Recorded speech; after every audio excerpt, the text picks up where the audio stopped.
Delighted to say I'm joined by former Limerick hurler Paul Browne to just chat about Limerick's season, his own career, and Limerick coasting to the All Ireland once again. Isn't that how you look at it, Paul? I'd love to look at it that way, but we'll see. I'm not too sure about it. They're in good form at the moment, and things are looking really good. But there'll be no one coasting to anything, I don't think. And what do you think has kind of got the team off to a flying start this year? I mean, the Tipperary game, down by 10 points and blast on for the second half and win it, and then very convincing win over Galway the last day. Yeah, look, I suppose it's nearly the same as last year, really, isn't it? Great form in the league and brought into Munster Championship and just off the boil for that semi-final, I thought, last year, and I think the lads have obviously must have had a good chat about that and addressed any issues that were there or just stuff in the off season. I think they seem to be more unified than they were even last year, and I just think that's shown its effects on the pitch, and the game against Tipperary was a strange one. If they'll ask me at half time, he goes, "What's wrong here?" And there were so many things that were going wrong, you couldn't put your finger on any one thing. And I just think in the second half, just they kind of tidied it up a small bit, and less things were going wrong, and they got it over the line in the end, But Tip were really good in that first half too. Take nothing away from them, but I just think Limerick were just. It was a bit of nerves or something for the first game of the league, I don't know, but they got their act together anyway in the second half and drove on. It was really impressive to see, to be honest, to get back into the game, never threw the head down or anything. And Will O'Donoghue was a huge part of that, I think, coming on. He was incredible for the while he was on. But the game against Galway was really impressive then. I was at that one. I was looking after a few kids at half time for the mini games, but watching that, I was blown away by just the precision in the bad weather was just gone up a level from the Tip game, Are you missing it? The obvious sort of question. Look, I'm not sure I miss the slogging or the physical punishment of training. My body doesn't really know what's going on at the moment, but I do miss it. As I said to someone last week.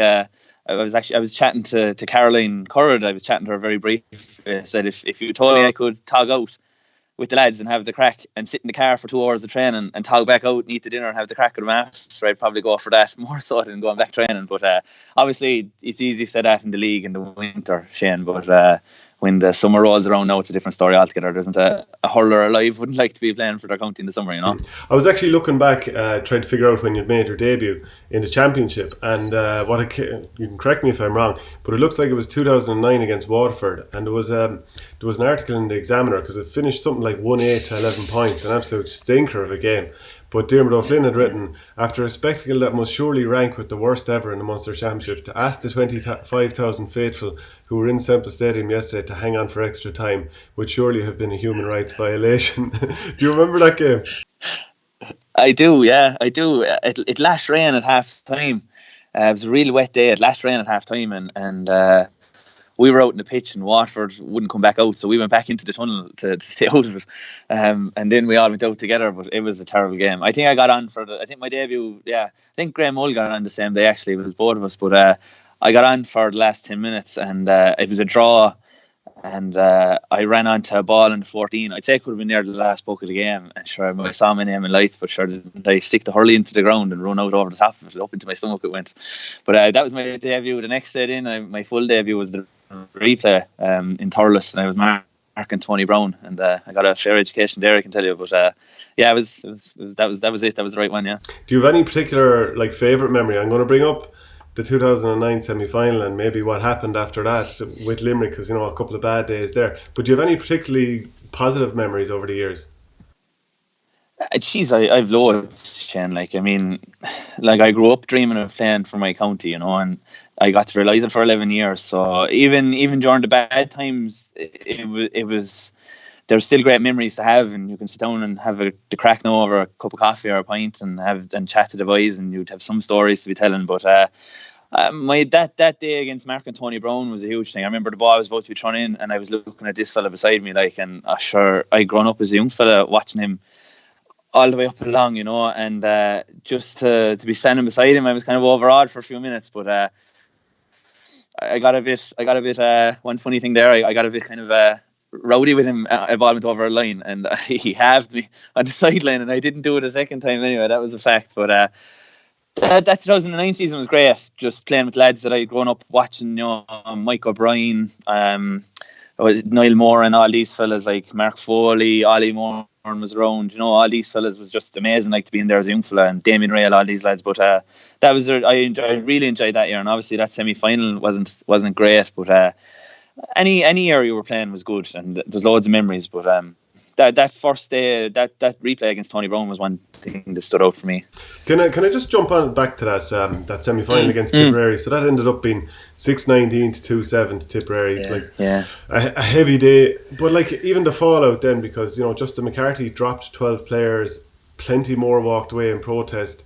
You did hang around the likes of yourself and Graham Mulcahy, and I think even Nikki Quaid might have played midfield in the league that following year. What was that whole period like as a young lad? You want to come in and push on and get your place in a team going somewhere, and then this happens.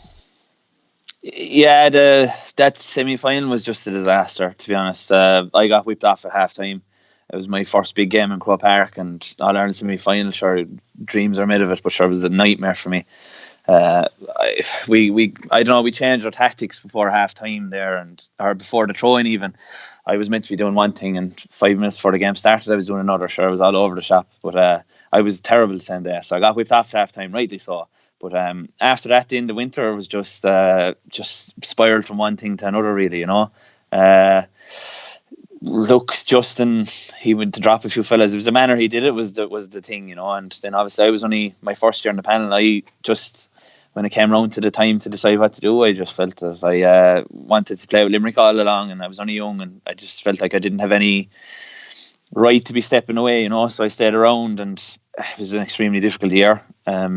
If the same thing happened to me now at the end of my career, would I do things differently? I'm not sure, because obviously the lads who stepped away would have been great pals. It'd be like if John Kiely came in a couple of years ago and dropped a load of lads that I was playing with for 10 years, it'd be a different story altogether, but I just hadn't been there long enough. I didn't feel like it warranted me stepping away, but it was just a disaster of a year, 2010 then, and the lads who came in were fantastic, don't get me wrong. The lads who played hurling with Limerick, and in another scenario or in another day or whatever period, they would have been good enough to play, if they were involved in a panel and had time to settle in and bed in. But unfortunately for them, they were all thrown in at the deep end, And there were some really good hurlers there. The lad from my club, Dean Madden, played. He's a fantastic hurler, but in a different scenario, maybe they might have made a step up, a few of those lads, but they just kind of got thrown into the deep end, then. And from your point of view, was it even weird bumping into those guys who had been on the panel, knowing that you had stayed around?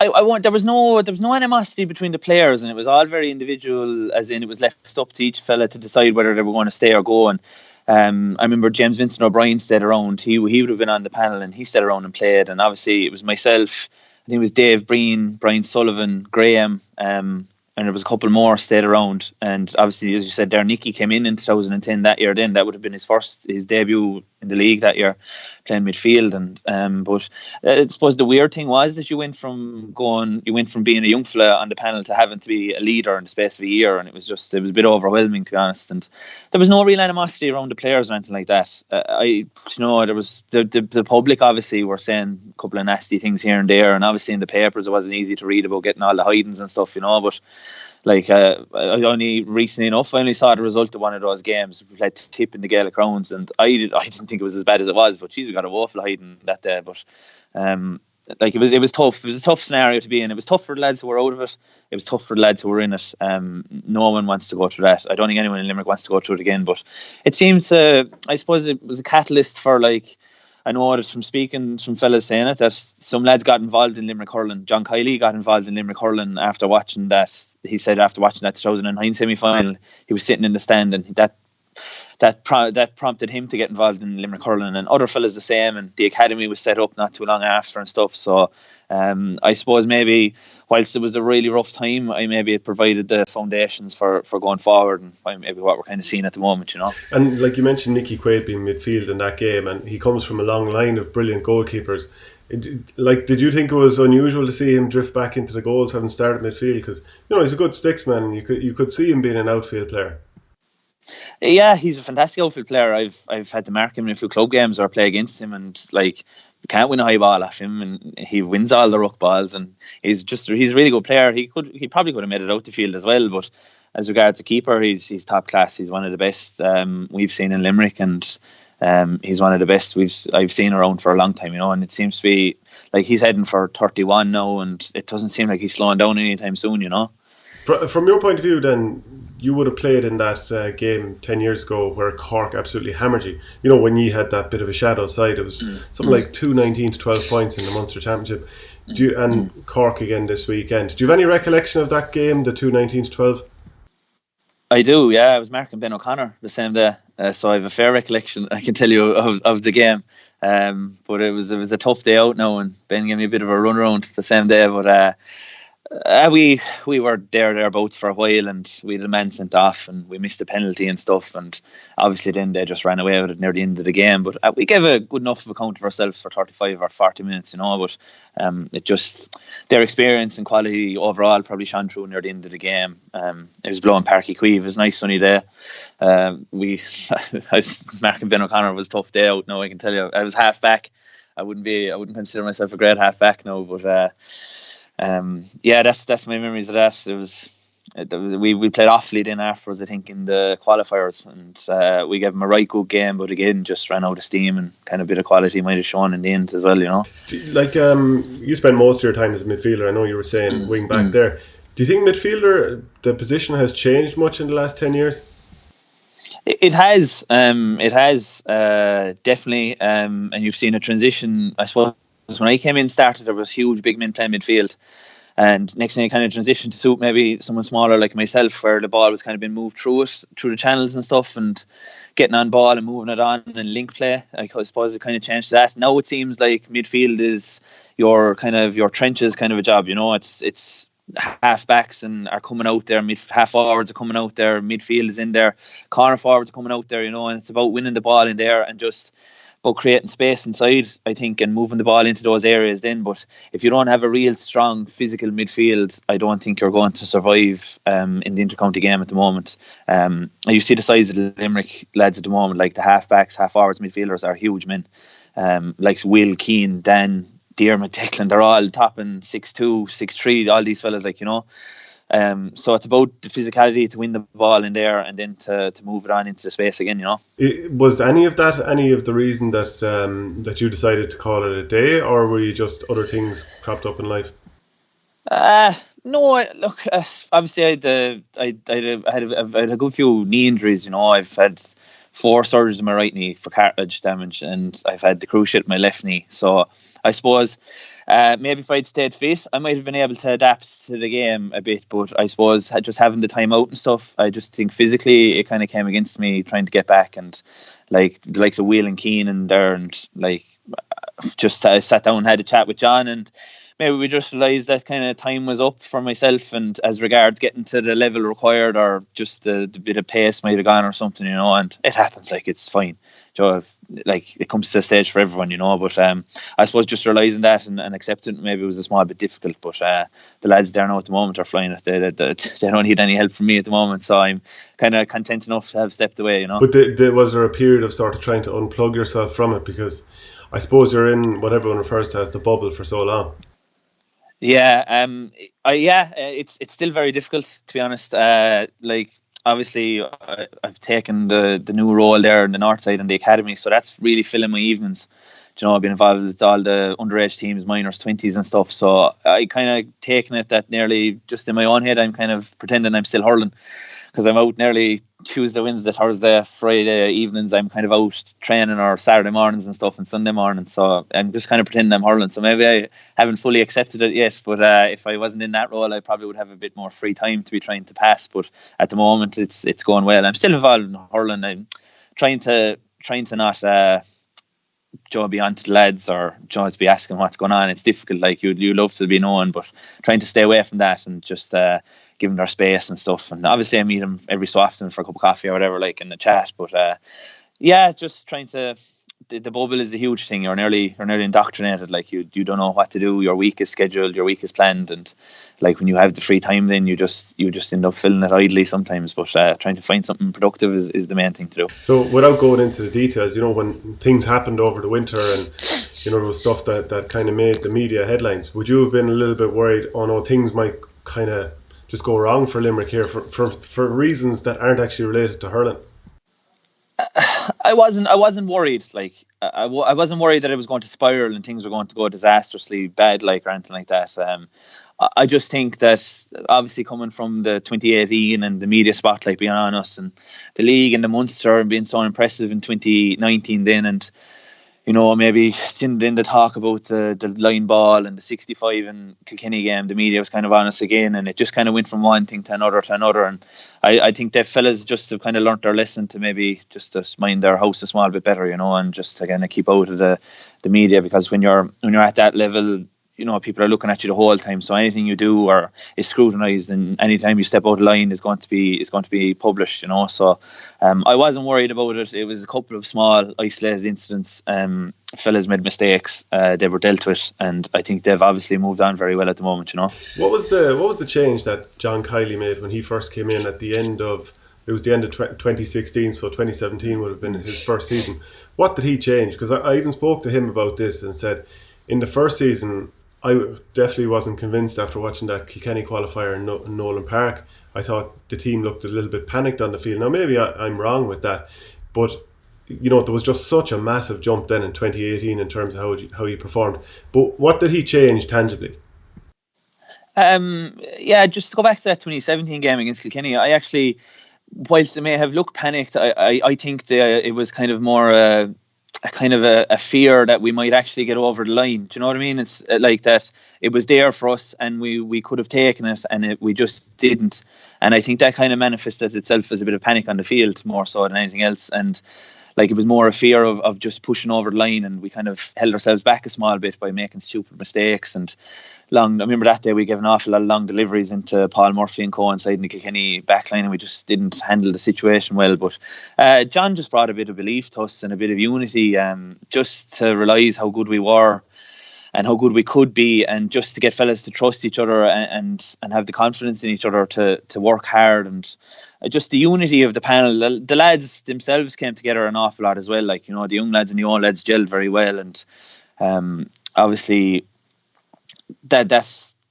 trainings were really tough, and we worked each other as hard as we possibly could, which at times maybe over the years wasn't something we did, and maybe we were guilty of taking the foot off the pedal sometimes coming up to games. But coming up to games in 2017, 2018, 2019, it was hell for leather every night, and it just fellas taking scalps out of each other and trying to get on the team, get on the panel, get on the 26, so it's just that kind of competition that he brought to the panel. And obviously Caroline then obviously stepped in with the trust side of things and just got us to believe in each other more, and we became great friends, all that panel, 2017, 2018, 2019, and we're just huge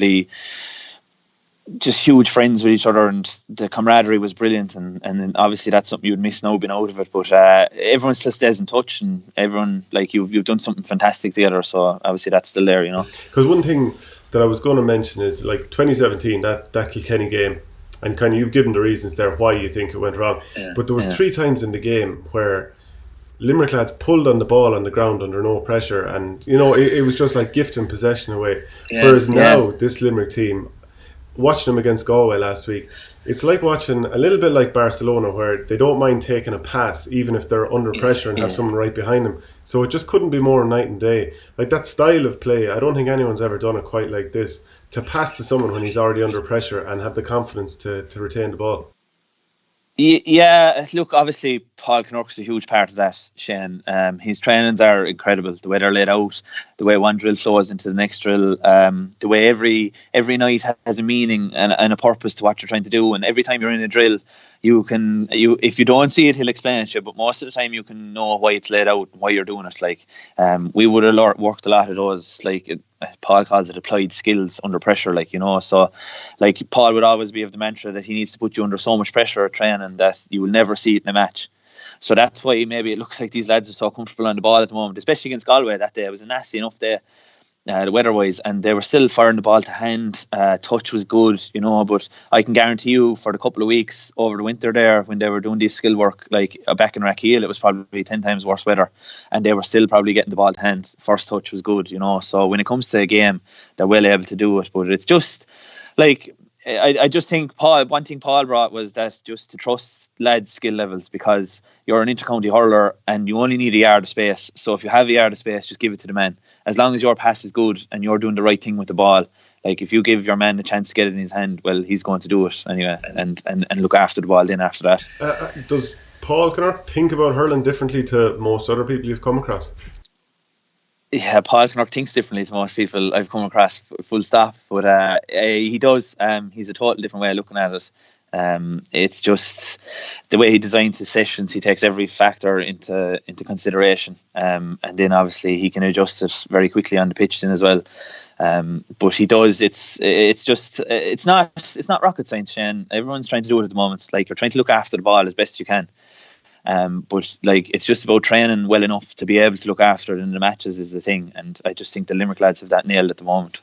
Just to jump back to 2018, how do you reflect on it now? Of course, like the cruciate held you back personally, but to be part of that history, the 45 years over, must have been incredible. Yeah, to have played any part in it all, Shane, is fantastic. To be able to go home and to have an All-Ireland medal there is just unbelievable, no matter what part I played in it. And like, you'll always have lads lads were like nearly feeling sorry for you that you weren't able to get in the field, but like, just to play a small part at all, just to even give any kind of a percentage towards the victory is good enough in my head. It doesn't bother me that I didn't play. Would I have loved to play it and All-Ireland final day? Of course, but look, I was as close as I could possibly have been given the situation, so to have got over the line was fantastic. Got to take my little brother out in the field with me, in the middle, with all the tinfoil out, or whatever, what tinsel out in the ground, and everything, like, and him asking questions, and got to walk him around the field and stuff. So it was just incredible. So those memories will stay with you forever. So obviously I'd love to have played, but it doesn't bother me in the slightest that I didn't get in the field that day. How much do you think Limerick are going to win the All-Ireland final by this year? That's the typical tip man now, coming back with that kind of a statement. But look, it's looking good at the moment for the year ahead. You still have to go through the kind of attrition of Munster Championship, and you don't know what's going to happen. Fellas in, fellas out of teams. On any given day, you can lose a game to one of the Munster teams. Waterford seem to be going well. Clare are going well under Brian Lohan. Tipper obviously going well again. And have seemed to be kind of trying to bring through a few new forwards and stuff. And Cork then with the lads back again is going to be a huge challenge, and we have to go down to Páirc Uí Chaoimh to play them down there, and that's going to be very difficult. We barely got out of there with a point in 2018 when we were down there, and like, they're in a great position. If they can keep it going, I think obviously they'll be favourites to win it, but like, same as last year, obviously everyone was tipping us to win it again, and we just were off the boil and got caught. And it's so close at the top level of hurling at the moment that there's 8-9 teams there, and if you're off the boil on any given day, you're beaten, and that's it. People would have thought that, like, losing Joe O'Connor as the S&C coach, that might have an impact. Now you kind of would be around Mikey Kelly, who's after taking over, so like, I haven't seen any drop off in how these Limerick players look or play. Have you? No, none at all. Mikey's come in and he's done a fantastic job. The lads are as fit as I've ever seen them. Like, they just seem to be able. The evidence was in that Tip game. They drove on for the second half. Obviously Tip had been on holidays and stuff, and maybe that was a factor, but they just looked very fit in the second half there to finish the game out strong. Against Galway, there was no drop off all throughout. Like, they kept the pressure on Galway the whole way through that league game there 2 weekends ago, and it just looked very impressive again. And even in the Munster League, they look very fit and stuff. So I think they're obviously training very hard. I know that from talking to a few of them. Mikey's come in and tried to do a few new things, and they seem to be working. So I hope it continues, and he seems to have a lot of work done over the winter there, a good base got, and I think that's very important going forward. Like you mentioned that you played there for 10 or 11 years. Who are the players that are currently playing right now? Who are the most impressive players, the toughest lads to play against, or even who do you enjoy watching the most? That's a good question. Look, I suppose from a Limerick point of view, I've been hugely impressed with Will O'Donoghue for the last couple of years. Like you saw him coming, and a couple of years ago, I would have said to Will, like maybe he lacked a bit of confidence, in himself, but like he knows what he's good at, and he does what he's good at very well. And he just doesn't try to do anything out of the ordinary, and he kind of sticks to the stuff he knows he can do. And like against Tipperary, he was just phenomenal. Like his physicality and his work rate are just incredible. And like trying to mark him in training, I always said it that I love marking Will in training. I've said it to him because you knew you were getting the best out of yourself every time you came up against him, because he was going to push you to the absolute limit, and he's a real competitor.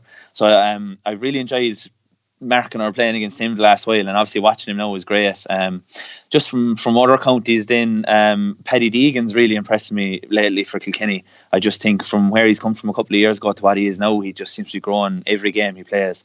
They might have lost the weekend, but I was impressed with him and how he played, and have been impressed with him over the last number of years.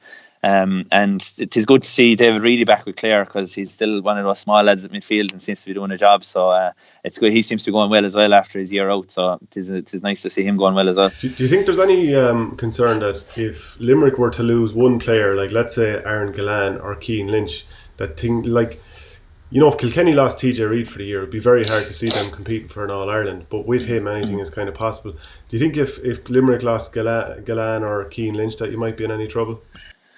I don't think so.